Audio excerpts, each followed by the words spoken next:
자, 이번 강을 시작하도록 하겠습니다. 이번 강에 대해서는 어디서 시작을 하냐면 고대의 사회편에서 시작을 합니다. 자, 지난 강에서 우리가 수업했던 게 고대의 경제편이라고 이야기를 하는데요. 고대의 경제편에서 가장 중시하실 것은 신라에서 나왔던 토지제도, 노급과 시급이 관료전으로 바뀌고 노급은 폐지되고 있고, 그 다음에 정전을 지급하고 있었다. 그 다음에 중대말, 일반적으로 신라 하대라고 이야기를 합니다만은 노급이 부활하는 과정을 언급하시면 되겠고요. 또 하나 문제거리가 되고 있는 게 통일신라 경제상을 알려주는 가장 대표적인 근거, 우리가 말했던 민정문서가 등장하게 됩니다. 이 두 개는 꼭 체크해 두시기 바랍니다. 자, 그러면 이번 강에서 나오는 게 고대의 사회편이라고 이야기를 하면서 제일 처음에 나오는 게 연맹왕국 시기의 사회계층이라고 이야기를 하게 됩니다. 칠판을 보면서 수업하도록 합니다. 01번이라고 이야기를 하는데요. 자, 연맹왕국 시기 때 사회라고 우리가 이야기를 합니다. 연맹왕국이라고 이야기를 하면 우리가 부여, 고구려, 옥조, 동해, 삼한이라고 이야기를 하게 될 건데, 이 연맹을 이루어서 왕이 등장하고 있었던 시대입니다. 그러나 왕권은 꽤 약한 시대라고 이야기를 하는 거예요. 자, 그러면 이 내용에서 가로 1번 가다 보니까 배경이 등장하는 신분제도 나온 배경. 자, 우리가 철기시대 때 철제 무기를 사용하기 시작을 합니다. 그러면서 전쟁이 굉장히 활발해지게 되겠죠. 그러다 보니까 주변 지역을 정보가 나나 통합을 하면서 뭐가 필요하게 되느냐, 위계 질서를 만들어야 되겠고, 그 과정에 만들어진 게 신분의 필요성이 등장하고, 이 신분제도가 언제 형성되냐면 고대국가에서 형성되기 시작을 합니다. 고대국가 신분제도에서 고구려, 백제, 신라 중에서요, 신분제도가 나오는 것은 신라의 골품제도만 나오겠고, 고구려나 백제는 등장하지 않습니다. 결론적으로요. 자, 그러면 등장하지 않는다고 이야기를 했는데, 우리가 신라의 신분제도를 가지고 고구려나 백제도 이와 같은 신분제도가 있었을 것이다, 이렇게 우리가 추정을 하게 됩니다. 자, 그러는 과정에 연맹왕국 때 신분구조입니다. 신분제도는 고대국가 나온다 그러는데, 신분구조로 이야기를 하면, 자, 우리가 왕이라는 최고 통치자가 등장하고 있었을 겁니다. 그리고 왕과 거의 대등하다고 이야기를 하지만 지방의 지배권을 가지고 있었던 가 또는 대가라고 이야기를 합니다.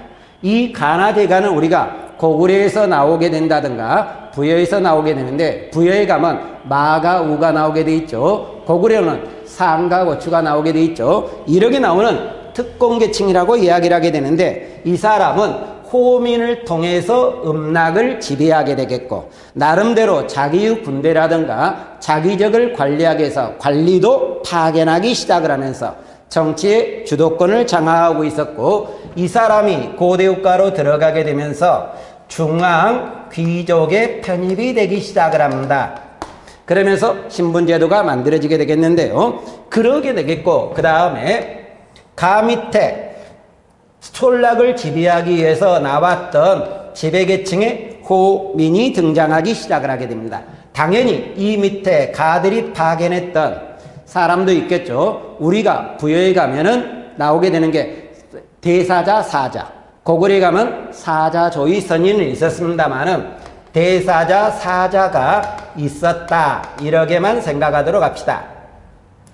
자, 호민은 촌락의 지배자라고 이야기를 하면서 경제적으로 부유하겠고, 이 사람은 나름대로 군대를 가지면서 전쟁에 참여하고 있었다, 이렇게 우리가 등장하는 호민이 나오게 됩니다. 이 호민이 지배하는 게 일반 민들을 지배하게 되는데, 우리가 이 사람을 하호라고 이야기를 합니다. 이 하호는 농업에 종사하는 일반 평민이라고 이야기를 하면서, 이 사람은 전쟁에 참여하지 않습니다. 대신 전쟁에 나왔을 때는 군수물자는 충당한다, 군대에 참여하지 않는다, 혼동하지 않기를 바라겠고, 가장 마지막 계층으로 나오게 되는 게 노비 계층이 등장하게 될 겁니다. 노비야 주인한테 애속된 생활하는 가장 최하층 정도가 등장하고 있었다, 이렇게 나오는데, 잠깐 옆에 날개줄이 가다 보니까 사진이 하나가 나오네요. 고구려 동수묘라고 이야기를 하는데, 가운데 사람과 옆에 사람을 보다 보니까 가운데 사람이 굉장히 크게 그려져 있고, 옆에 사람은 이것보다 좀 더 적게 그려져 있습니다. 이것은 무엇을 이야기하냐면 인물의 크기가 큰 사람은 신분이 높고 적은 사람은 신분이 낮다. 신분의 크기를 보여주는 것이었다. 이렇게 우리가 나옵니다. 그러면 이 연맹왕 때 이런 신분 구조가 나왔던 게 고대국가에 가면서 신분 제도가 만들어지기 시작을 합니다. 그래서 02번 삼국의 신분 제도라고 이야기를 하네요. 그러면 이 삼국시대 때 신분 제도는 우리가 언급을 하는 게 신라 골품 제도가 가장 대변적이라 그랬습니다. 고구려나 백제는 현재 기록이 없다 그랬어요. 그러면 이 신분 제도는 어떠한 특징을 갖게 되느냐? 첫 번째 특징이라고 하면은 엄격한 신분 제도라고 이야기를 하게 됩니다. 이 엄격한 신분 제도라고 이야기를 한다는 이야기는 신분의 상승이 자유롭지 않다는 이야기고 위의 계층과 밑의 계층은 정확히 구분된다는 이야기입니다. 개인의 능력보다는 친족의 등급을 더 중요시하는 어쨌든 엄격한 신분제도. 두 번째에 나오게 되는 게 친족 공동체 사회라고 이야기를 합니다.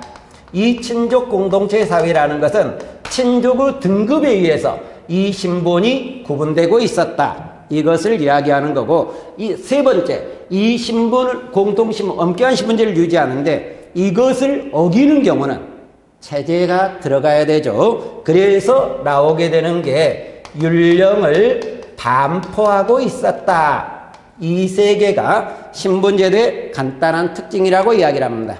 그러면서 신분 계층이 가로 2에 나오게 되는데 고대국가 신분제도는 엄격한 신분제도라고 이야기를 하면서 계층이 몇 개로 등장하느냐? 3개 계층으로 등장하게 됩니다. 가장 위의 계층이라고 이야기를 하는 게 우리가 귀족이라고 이야기를 하고 두 번째 계층은 평민이라고 이야기를 하고 세 번째 계층은 천민. 그냥 간단히 노빌하게도 관계는 없습니다. 이러한 3개의 신분으로 구성되고 있다. 그러면 우리가 귀족이라고 이야기를 하는데 이 귀족은 조금 전에도 이야기했지만 여기 연맹왕 때 있었던 가들이 어디로 들어간다 그랬습니까? 중앙 귀족에 편입이 된다 그랬죠. 그래서 연맹왕 때 부족장 세력으로서 중앙 귀족으로 편입됐던 세력을 이야기하고 이 사람은 나름대로 정치 권력을 장악하기 시작을 하게 됩니다. 그러면서 경제적 기득권도 갖겠고요. 사회적 특권도 향유하는 계층이라고 이야기를 합니다. 그러면서 이 사람은 자기 특권을 유지하기 위해서 나름대로 별도 신분제도를 만들어내더라. 이렇게 우리가 등장합니다. 그 대표적인 것은 조금 전에도 이야기했던 신라의 골품제도 같은 것들이 있었을 것이다. 이렇게 우리가 등장하고 두 번째 평민계층이라고 이야기를 합니다. 우리가 일반적으로 평민이라고 하면 농업에 종사하는 농민을 중심으로 해요. 당연히 상공업자도 있겠고 상인도 있겠고 수공업자도 있을 거로 우리가 추정을 합니다만은 이 농민들은 어떤 사람이냐? 조상대로 물려받은 자기 토지를 가지고 있는 자기 토지가 민전이라고 이야기를 해요. 민전을 경작하는 자영농민입니다. 결론적으로요. 그런데 이 자영농민이었지만 이 사람은 국가에 대해서 나름대로 세금의 의무를 진다든가 귀족들의 수탈 대상으로 되게 있습니다. 그러면 귀족의 수탈 대상이 됐다는 이야기는 이 분들의 경제력은 어떻게 된다? 굉장히 불편한 내용이 등장하게 될 겁니다.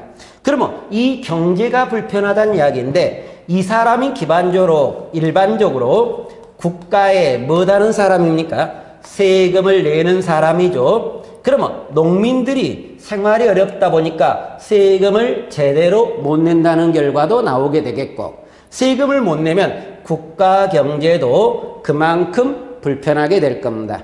그래서 국가는 이 사람의 경제 생활을 안정시키기 위해서 우리가 고구려에 가면은 진대법을 만들어내고 있었다. 진대법, 봄에 빌려고 가을에 갚는 제도. 이것을 크게 말하면 구율정책이라기도 관계는 없을 겁니다만은 이러한 진대법을 만들었다. 그러나 우리 한국사 교과서에서 농민들의 생활을 안정하게 해서 나왔던 어떠한 제도도 크게 성과를 거두지 못해요. 그래서 한국사 내에서 농민은 잘 사냐 못 사냐 이렇게 이야기를 하면 못 사는 생활을 하고 있었다. 이렇게 보시면 될 거로 생각을 하게 됩니다. 세 번째로 나왔던 게 천민, 다시 말하면 노비라고 이야기를 하게 됩니다. 그러면 노비는 일반적으로 왕실이라든가 귀족에 애속된 생활을 하고 있었다.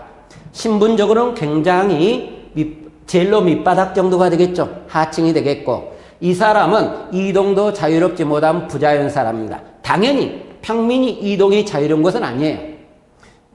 그러지만 천민은 재산이기 때문에 이 노비도 이동은 자유로울 수가 없다는 얘기입니다. 그래서 부자민이라고도 관계는 없는데, 이 노비의 생활을 보다 보니까 가족을 구성하는 데 어려움을 갖게 됩니다. 왜 그러냐면 평민은 가족을 구성하지만 천민은 구성이 어려웠다는 이야기가, 이게 재산인데 주인이 노비의 자식을 판매해버릴 수 있다는 이야기예요.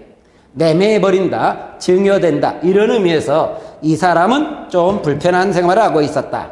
그리고 주인집에서 나름대로 생활하고 있었다. 그러는 과정에 노비의 종류를 보다 보니까 전쟁을 통해서 노비가 된다든가, 형벌로 노비가 된다든가, 돈을 갚지 못해서 노비가 되는 부채 노비가 있다.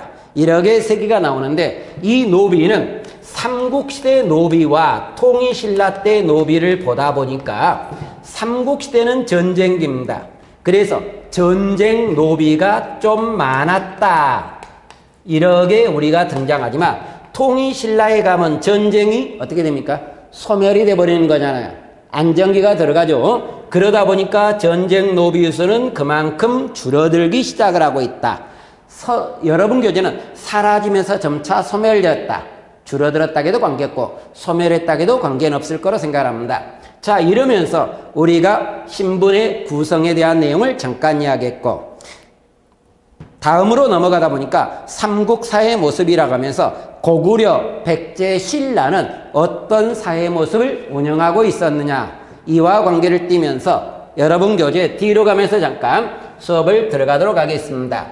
이 대목을 이야기하는데 고구려를 들어가기 전에 먼저 언급을 하고 있는 게 부여가 나오겠고요. 뒤로 가다 보니까 고구려에서 넘어왔던 나라가 어디가 있습니까? 아니, 부여에서 내려와서 건국했던 주목이었던 나라 고구려가 등장하기 시작을 합니다.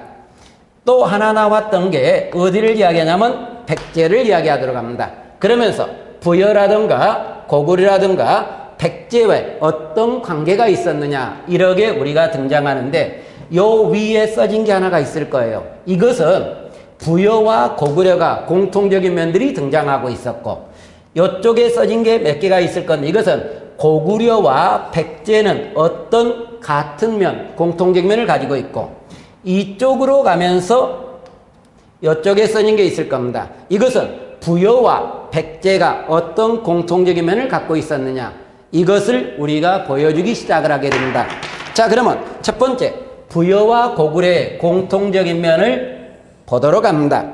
그러면 부여도 고구려도 공통적으로 몇 부족 연맹체로 구성되어 있다? 5부족 연맹체로 구성되어 있다. 이렇게 나오겠고, 두 번째, 점 두 번째에 가다 보니까 지방의 관리를 파견하는 그 과정에, 자, 중앙의 귀족들은 가라는 칭호가 나오겠고, 자, 사자란 칭호가 가들이 지방에 파견했던 관리 이름에 사자란 칭호가 등장하고 있었다. 이것이 등장하겠고, 세 번째, 일반 평민을 뭐라고 불렀습니까? 하우라고 불렀죠. 이 사람이 생산경제 중심이 되는 계층이었다. 네 번째로 나오다 보니까 도둑질한 자는 몇 배로 배상한다? 12배로 배상한다는 의미에서 일책 12법이라는 게 등장하고 있었다. 이게 네 번째. 다섯 번째로 등장하는 게 부여와 고구려 결혼제도에서 귀족들 사회에서 나오게 되는데요. 형사치수제도가 등장합니다. 형이 죽었을 때 형수는 시동생과 같이 산다. 그러다 보니까 결론은 한 사람은 남자가 2명 이상의 부인을 거느릴 수 있었기 때문에 투기죄가 언급이 되는 것은 당연하게 됩니다. 그리고 마지막에 나오게 되는 게 그 투기죄가 마지막에 등장하고 있었다. 이렇게 나오게 되네요. 근데 투기죄를 할 때 이 나라와 이 나라는 공통적으로 사형을 취하지만 꼭 고려할 게 하나가 있습니다. 어떤 게 고려냐? 부여 투기죄는 사형했던 여자분을 남산 위의 나무에 걸어놓고 시신을 여자분 집에서 데려고 할 때는 소나 말로서 내고 데려간다는 말이 있지만 고구려에서는 투기한 여자분은 죽인다. 여기서 끝나는 거예요. 이 투기죄의 차이점 머릿속에 꼭 넣으라 그랬습니다. 고려하시면 되겠고, 고구려와 백제의 공통점으로 어떠한 것들이 등장하느냐. 그러면 첫 번째로 나오게 되는 게 언어라든가 풍속이라든가 의복이 거의 같았다. 이러한 내용이 등장하겠고, 두 번째로 나오다 보니까 상무적 기풍이 굉장히 강했다고 이야기를 합니다. 그러면서 공통적으로 나오는 게 말타기라든가 활쏘기가 등장하고 있습니다. 말타기나 활쏘기요, 상무적 기풍이 무지하게 강하고 있었다. 꽤 강했단 이야기죠. 이렇게 나오겠고, 귀족들이 누리는 오락문화, 투고라든가 바둑이라든가 장기, 이것들은 귀족들이 고구려 귀족과 백제 귀족이 공통적으로 누리는 문화였다. 그러면 이제 하나가 남았네요. 부여와 백제와 나름대로 공통점들이 어떻게 되느냐. 그러는 거 아니고 이게 동질성들을 찾아보는데, 장수왕의 남하 정책에 대항하기 위해서 계로왕이 북위에 국서를 보내고 있었다. 여기에서 백제나 고구려는 동일한 민족이라는 것을 언급하고 있다는 겁니다. 첫 번째 내용이 되겠고, 두 번째, 성왕이 국호를 정하는 데 있어서 어떤 국호를 정하느냐. 남부여랑 국호를 정하고 있습니다. 그리고 수도도 부여라고 했던 것, 이것도 연결성이 있다는 것을 이야기하겠고, 왕족의 성씨를 무슨 성씨를 사용했습니까? 부여씨를 사용했죠. 이것도 부여와 백제는 어느 정도 동질감을 갖고 있음을 보여주고 있다. 이것이 우리가 이 고구려 백제 신라에 관한 사회성을 이야기하는데 어느 정도 이야기했던 것을 확인한 겁니다. 그러면 앞으로 다시 가서 이제 실질적으로 고구려라든가 백제라든가 신라 사회는 어떤 차이를 갖게 되느냐. 자, 앞으로 가도록 합니다. 고구려 백제 신라는 사회적으로 어떤 면을 갖게 되느냐. 그러면 여러분 교재에 가면 01번이라고 이야기를 하면서 고구려 사회적 풍습 이렇게 나오게 됩니다. 자, 고구려에 관한 내용이 언급이 되고 있어요. 그러면 고구려는 우리가 배경으로 어떤 말이 나오느냐. 식시강기풍이라고 되어 있어요. 고구려는 식시강기풍이라고 되어 있는데, 이게 나오게 된 배경은 기본적으로 고구려 위치 때문에 나옵니다. 고구려 위치가 어떻게 되어 있습니까? 큰 산이 있죠. 깊은 계곡이 있죠. 먹고 살기 무지하게 어려웠다고 나와 있어요. 그러다 보니까 옆부족을 정복할 수밖에 없습니다. 그래서 우리가 연맹왕 때 옆부족을 정복해서 물건을 보관하는 창고 부경이 있다고 이야기를 드렸을 겁니다. 그러면 여기서 이야기하는 과정 식시강기풍이라고 이야기를 하면서 첫 번째 나오는 게, 이 사람은 절을 할 때는 어떻게 한다? 한쪽 다리를 꿇죠. 그러면 한쪽은 펴면서 일어나기 편한 자세를 취하고 있었다. 이 내용이 나오겠고, 두 번째로 나오게 되는데, 걸을 때도 어떤 듯이 걷는다? 뛰는 듯이 걷고 있다. 먹고 살기 무지하게 피곤한 사회니까 될 수 있으면 빨리 행동에 대한 시각에서 등장했을 겁니다.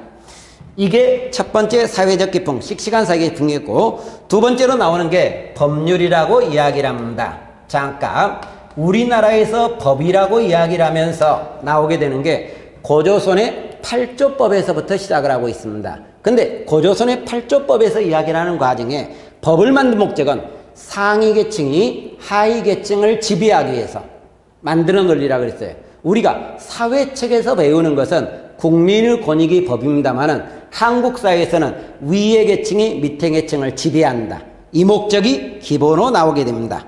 그래서 여러분 교과서에 통치 질서라든가 사회 기강을 유지할 목적이었다. 이렇게 나오는데, 이때 법률의 내용으로 자, 반역죄가 등장합니다. 당연히 사형에 처할 거예요, 결론적으로. 근데 이때 여러분 교재 잠깐 봅니다. 자, 반역을 행하거나 반란을 꾀한 자는 화형에 처하고, 죽이는 거죠. 불에 태운다는 이야기인 것 같습니다. 목을 베고 가족은 노비로 삼고 있다. 이렇게 나오겠고, 니은에 가니까 패전제나 투항제입니다. 패전제는 전쟁에서 진 거고, 투항은 다른 나라에 항복한 거죠, 결론적으로요. 이것도 당연히 사형에 처한다. 철도죄는 12배 배상한다. 부여와 고구려의 공통적인 면, 일책 12법이라고 이야기를 했고, 투기한 여자분은 사형에 처한다. 그런데 잠깐, 부여의 경우는 투기한 죽이고 나서 산 위에 건다 그랬어요. 이것도 고려하시면 되겠고, 가로 3번에 가니까 신분 구성이 등장하게 됩니다. 자, 그러면 고구려의 신분이라고 이야기를 하면 고대과 신분은 몇 개라고 그랬습니까? 3개라고 그랬잖아요. 귀족이란 사람이 등장한다든가, 평민이란 사람이 등장한다든가, 노비였던 천민이란 사람이 등장하고 있었다. 이렇게 나오는데 먼저 귀족이네요. 그러면 고구려 귀족이라고 하면 왕족인 고씨가 등장하게 됩니다. 그러면서 또 하나 오부족장 후예들, 어떻게 말하면 가라고 이야기를 하는 거죠. 이 두 개의 계열들이 귀족을 점하면서 당연히 이 사람은 정치를 주도하게 됩니다. 정치권을 주도하면서 관청 높은 지위를 차지하면서 관청의 장관이 되는 것은 당연하겠죠, 결론적으로요. 그러면서 경제적 기득권을도 누리게 된다든가, 사회적 지위도 유지한다, 기득권을 누린다, 이러게도 관계는 없을 겁니다.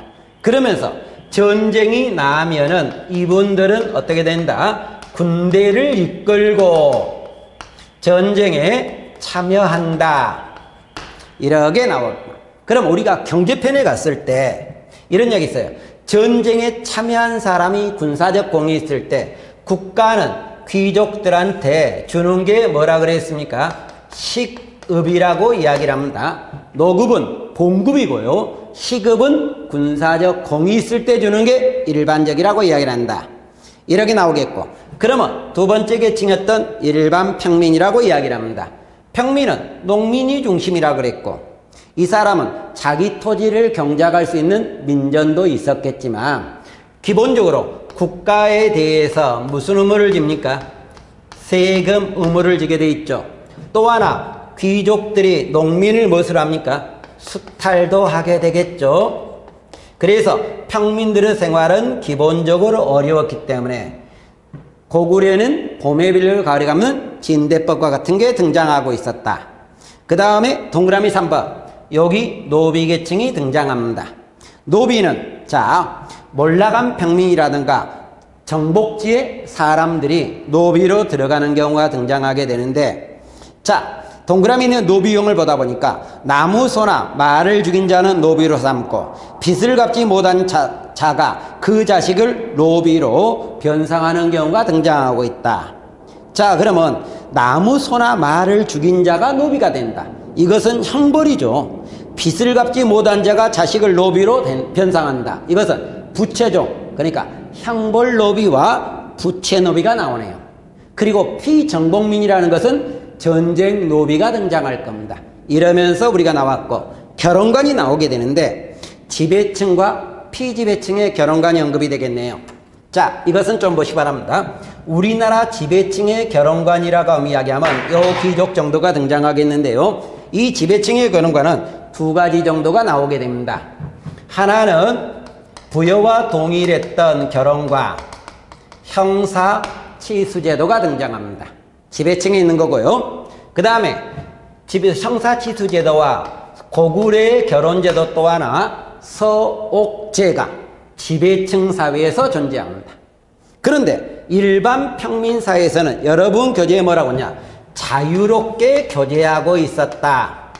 자유로운 교제라고 나와 있어요. 그러면서 남자가 결혼할 때 여자분 집에 고기나 술을 갖다 주고 있다. 그러나 많은 물건을 주는 것은 아니다. 이 많은 물건을 준다는 이야기는 여자분 집에서 여자분 집 아버지는 딸을 판매한 거로 생각한다는 이야기예요. 그래서 그러한 내용은 하지 않고 있었다. 이게 우리가 말했던 고구려 사회적 생활상이 되겠고, 그러면 02번 뒤로 물러서 수업하는 방법을 취하도록 하겠습니다. 백제의 사회적 생활상은 어떻게 되느냐? 백제 사회라고 이야기하는 02로 넘어갑니다. 근데 고구려나 백제는 같은 민족이네요. 부여에서 내려왔던 고구려가 되겠고 고구려에 내려왔던 백제입니다. 그래서 어느 정도 같은 성향들이 꽤 등장한다고 이야기를 하는데, 그래서 첫 번째 나오는 가로 1번 고구려와 대동소이했다. 이것은 조금 전에 이야기했던 걸 다시 한번 확인하는 겁니다.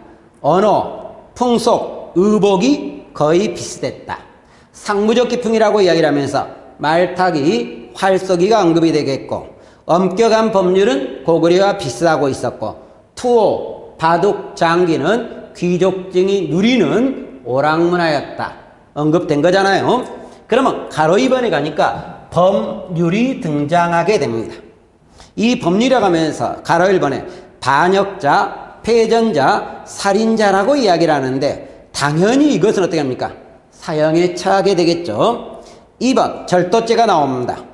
도둑질한 자는 귀양을 보내거나 2배로 변상한다.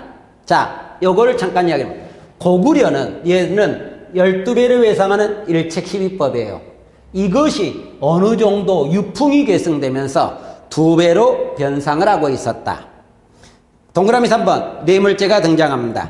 관리가 뇌물 받았을 때는 3배로 변상하겠고 종신토록 금고행에 처하고 있었다. 근데 옆에 날개 쪽 백제의 법률이라고 하면서 네모 1번이 있을 겁니다. 이 대목은 좀 보시는데 마지막 정도에 가다 보니까 부인으로서 간통죄를 범하면 남편 집의 노비로 삼고 있었다. 이렇게 나와 있어요. 백제에서는 간음죄를 범했을 때는 남편 집 노비로 삼았다.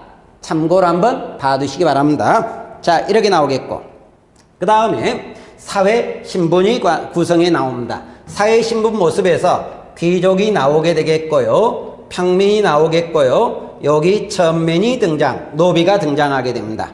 그러면 사회 모습 동그라미 1번 특징인데, 백제는 중국의 선진 문화를 제일 먼저 수용했어요. 그러다 보니까 동그라미 기억에 중국과 교류하면 선진 문화를 수용하고 있었고, 그러면 중국과 거의 비슷한 풍이 많아요. 그러다 보니까 중국 기록에 꽤 긍정적으로 기록을 합니다. 다시 말하면 우리가 연맹왕 때 보면 고구려는 흉악하다고 되어 있어요. 근데 부여는 좀 더 긍정적으로 표현했어요. 그런데 여기 백제는 어떻게냐? 사람은 키가 크고 의복이 깔끔했다. 키가 크다는 것은 먹고 사는데 문제가 없었으니까 나오겠지만, 의복이 깔끔했다는 것은 중국 입장에서 보면은 어떤 형태라고 보느냐? 중국의 문화가 백제에 들어오는데 먼저 들어온 거예요. 그러니까 고구려보다 중국과 비슷한 의복들이 꽤 많았을 거란 이야기예요, 결론적으로. 그래서 의복이 깔끔했다는 긍정적인 평가를 때린 것 같습니다. 이렇게 나오겠고, 그러면서 이제 계층으로 넘어가는 귀족이라고 이야기를 합니다. 자, 귀족이라고 하면 부여 왕족이, 백제 왕족이었던 부여씨라든가 또는 8대성들이 등장합니다. 귀족이었던 8대성이 나오게 되는데, 이분들은 당연히 정치권 가질 거예요. 그러는 과정에 관청 실무에 능하다고 이야기를 하면서 중국의 고전이나 역사책을 자주 읽었다. 이렇게 나오게 되네요. 관청 실무에 능하면서 중국의 고전이라든가 역사서를 자주 읽고 있었다. 이렇게 나오겠고, 그러면 관청 실무에 능했다는 이야기는 무엇과 같이 등장하느냐? 당연 관청에 관한 기록도 나오기 시작을 합니다.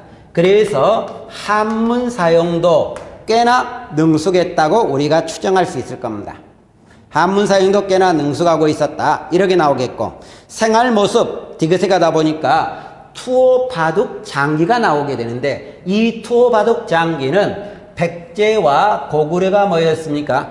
동일한 문화 중에 하나였죠. 그래 놓고 잠깐 날개 쪽에 보다 보니까 백제에서 나왔던 하나 뭐라 할까요? 유물 정도가 나오는데, 우리가 정치편에 이야기했는데 그 중에 양직공도가 등장하네요.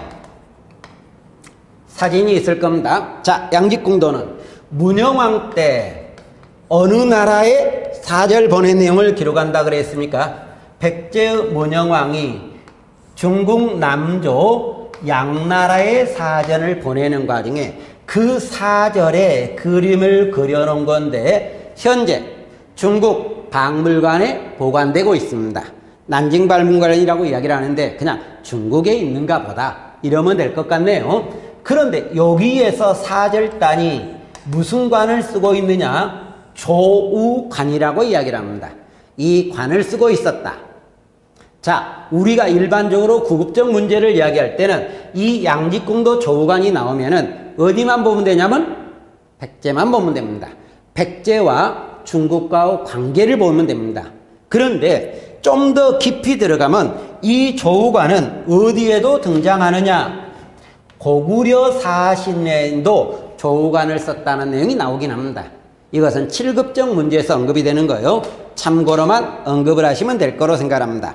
자, 이렇게 등장하는 게 우리가 백제에 관한 사회를 이야기하고 있었어요. 그러면 이제 뒤로 가면서 신라 사회를 끌어가도록 하겠습니다. 고구려 백제 신라 중에서 이제 세 번째 국가였던 신라는 어떤 사회적 성향을 띠고 있느냐? 자, 신라라고 이야기를 하는데 우리가 알고 있는 것 중에 고대 국가 형성 과정을 보면 자, 고대 국가 형성은 고구려가 제일 처음에 나온다 그랬어요. 백제가 그 다음에 나오고 신라가 가장 늦다고 이야기는 드렸습니다. 그러면 신라가 고대 국가 형성이 가장 늦었던 이유는 결론적으로 뭐 때문이라고 이야기를 하느냐? 시족사의 유풍이 너무 오래 존속되고 있었다. 시족사의 풍이 오래 존속됐다. 다시 말하면 계승되고 있었다. 그러면 시족사의 풍이 계승된 것이 몇 개가 있느냐? 2개 정도가 등장합니다. 하나는 화백회의라고 이야기를 해요. 하나는 화랑도라고 이야기를 합니다. 이 2개가 시족사회예요. 근데 좀 더 다른 시각으로 보면 시족사의 유풍이라고 하는데 이게 중앙집권보다는 어떤 의미를 강하게 띠내냐면 향촌 지방분권이라든가 또는 향촌 자체예요. 지방분권이라는 이야기는 지방세력이 크다는 이야기하고 관련되고 있어요. 그러면 이 2개가 왕권을 견제하는 거예요. 그러면 신라가 고대국가로 성장하기 위해서는 이 2개를 어떻게 하느냐? 상적으로 생각하면 약화시키든지 또는 없애든지 또는 왕권으로 바꾸든지 2가지 방법이 있을 거예요. 결론적으로. 그런데 요 화랑도는 어떤 시각으로 했냐면 왕권 기구로 변화시켜버린 겁니다. 우리가 신라 진흥왕에 보면 화랑도를 국가조직으로 개편하면서 인재를 양성했다. 그런 의미에서 왕권국기로 변화되었다. 이거를 보게 되겠지만 이 화백회의는 권한을 줄였다는 이야기로 가야 됩니다. 그것을 우리가 어디서 찾느냐? 화백회의의 의장을 우리가 뭐라고 부르게 됩니까? 상대등이라고 부르는데요. 이게 권한을 떨어뜨렸다는 이야기는 통일신라 수상이 무엇이죠? 시중이라든가 중시라고 이야기를 하잖아요. 그러니까 통일신라 때는 이 사람 권한을 키우면서 상대적으로 누구의 권한을 줄였습니까? 상대등 권한을 줄였던 게 왕권 강화라고 이야기를 하잖아요. 그래서 이 2가지는 이런 식으로 바뀌면서 신라에서는 왕권 강화적인 면으로 변화시키고 있었다. 이러한 것을 우리가 볼 수 있을 거예요. 그러면 이와 관계되면서 여러분 교재에 처음에 나오게 되는 게 화백회의가 등장하게 됩니다. 이 화백회의는 신라의 가장 대표적인 귀족회의입니다. 자, 그러면 이것은 어떤 사람들이 모여서 회의하느냐? 진골 귀족들이 모여서 국가의 중대사를 회의합니다. 근데 이 회의하는 내용이 당연히 국가의 중대사예요. 중요한 일은 여기서 회의한다. 근데 국가에서 군사를 동원하는 내용도 여기서 회의하도록 합니다. 그러면서 이 사람이 모여서 회의하는 4군데 장소, 이게 우리 교재에서는 사형지라고 합니다. 이 영지는 신성한 곳이다. 근데 이 장소들이 네 군데가 나오는데 여러분 교재를 보다 보니까 금강산이 언급이 되기도 할 거예요. 근데 여기 금강산은 우리가 말하는 북한에 있는 금강산이라고 할 수는 없습니다. 왜 그러냐면 신라 진흥왕 때 금강산을 그때나 차지하고 있어요. 그러니까 그때는 될 수 없고 여기서 말하는 금강산은 신라 경주 부근 정도가 등장합니다. 그러니까 이 네 군데의 사형지는 결과적으로 경주 부근이라고 이야기를 하겠고 또 다시 하게도 진골 귀족들이 사는 장소에서 멀지 않은 데서 회의할 수밖에 없어요. 그러니까도 경주 부근이라고 이야기를 한다. 사형제에서 이때 회의하는데 어떤 회의 원칙이라고 이야기를 하게 되냐면 여러분 교재에서 만장일치의 회의 원칙이라고 이야기를 합니다. 혹시나 문제에서 다수결이라고 나면 이거 잘못된 겁니다. 만장일치라고 이야기하는데 이유가 두 가지가 나왔네요.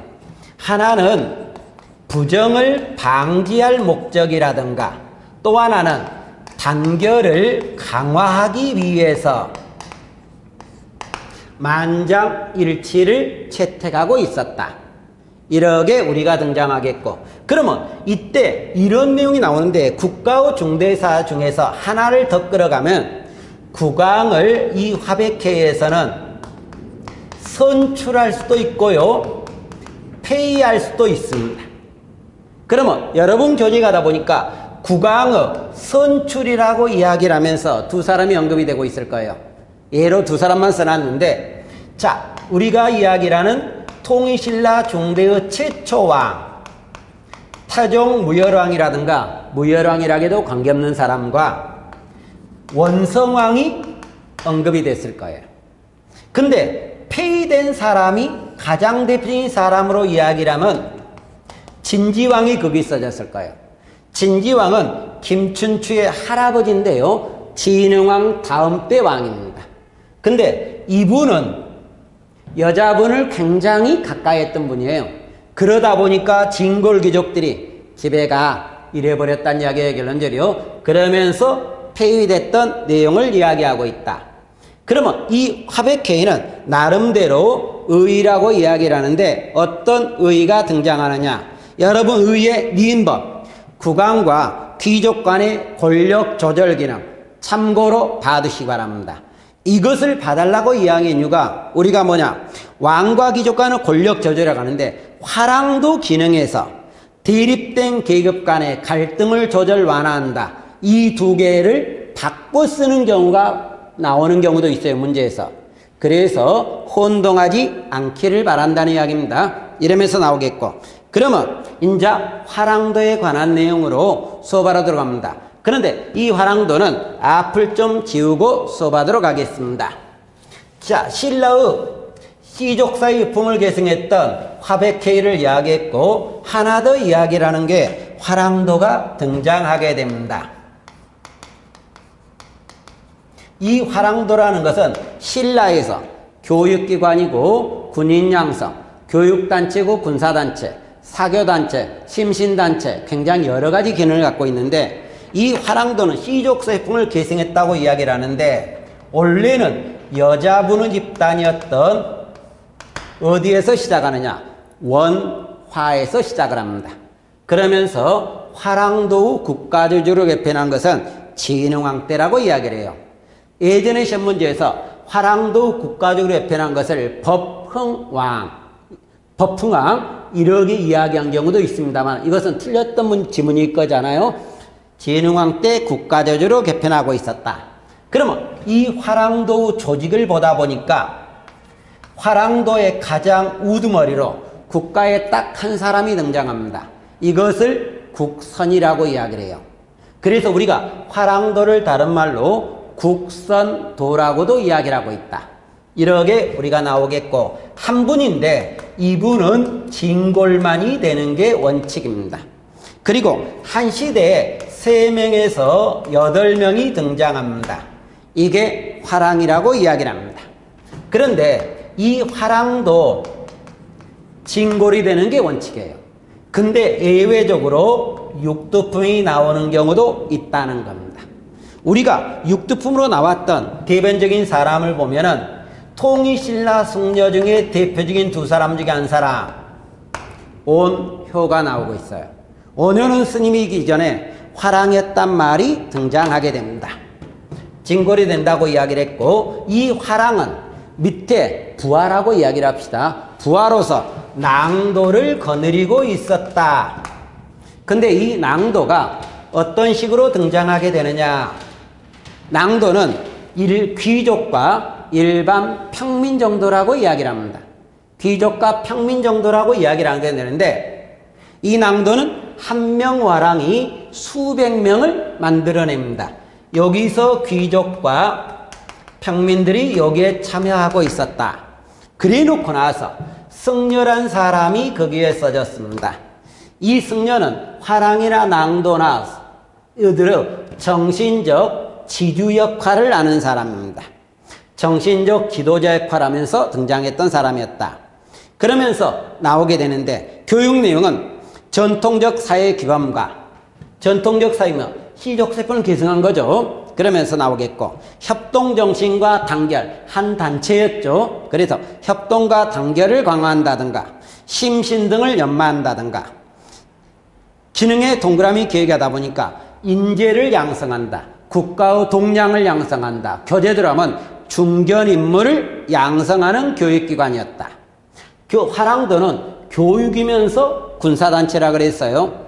동그라미 내내 대립된 계급 간의 갈등을 조절 완화한다. 잠깐, 제가 조금 전에 화백에서는 왕과 귀족과의 권력 조절이라 그랬지만, 화랑도는 대립된 계급 간의 갈등을 조절 완화한다. 이유가 뭐냐? 자, 봅시다.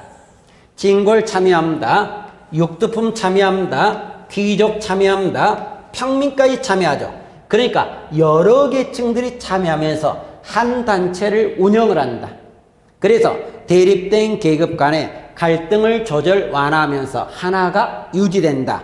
이 말인 것 같네요. 디귿이 가니까 수양적 기능과 사교적 기능과 군사적 기능과 종교적 기능을 가지고 있다. 이렇게 이야기를 했어요. 그리고 나서 동그라미 6번에 가다 보니까, 자, 이 화랑들이 지켜야 될 도를 기록했던 게 우리가 세속오계라고 이야기를 합니다. 원광법사가 세속오계를 만들어내게 되는데, 여기서 나오는 게 충이라든가 효라든가 신이 나옵니다. 이것은 유교 논리예요. 살생유택이 나오는데 이것은 불교 논리고, 임전무태, 용맹이라고 하는 도교입니다. 자, 유교가 있고 불교가 있고 도교가 있습니다. 그러면 여러 사상이 복합되어 있는 거죠. 근데 이 세속에서 그래도 가장 중시한 게 뭡니까? 유교를 세 가지나 넣었다는 이야기예요. 그러니까 유교가 굉장히 중시되고 있었다. 그러면 이 화랑들은 당연히 유교를 공부해야 되겠죠. 그래서 유교 공부와 관계되는 임신서기석이 등장하고 있다. 화랑 2명이 유교 경전을 3년 만에 독파하겠다. 유교 경전은 시경, 상서, 예기, 춘추, 좌시, 전 또는 좌전이라고도 이야기를 합니다. 이러한 것을 공부하고 있다. 이런 과정을 우리가 이야기를 합니다. 그러면 자, 이번 강의에서 이야기했던 것이 우리가 삼국시대 때 사회생활과 관계된 내용을 이야기했습니다.